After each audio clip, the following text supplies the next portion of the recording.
வணக்கம் நண்பர்களே. நாடி பிடித்து நோய்க்கூறுகளை தேடி எடுத்த மருத்துவர் மலர்ந்த முகத்துடன் குனிந்த தலை நிமிராமல் குறிப்புச் சீட்டில் நெடுநேரம் எழுதினார். இறுதியாக இப்படி முடித்திருந்தார்: இந்த நோயாளிக்கு எந்த பிரச்சனையும் இல்லை. ஒருமுறை சலவைக்கு இட்டு திரும்பினால் சரியாகி விடுவார். சலவை செய்யும்போது சற்று கவனமாக இருக்க வேண்டும்.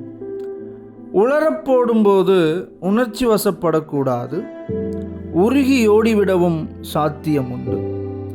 உலர்ந்த பின் எடுத்து பத்திரமாக அலமாரியில் மடித்து வைக்கவும். பதம் பிசகினால் உடைந்து போகவும் வாய்ப்புள்ளது. கவிதையின் தலைப்பு பரிந்துரை. கவிஞர் பிரான்சிஸ் கிருபா அவர்களின் கவிதை. நன்றி நண்பர்களே.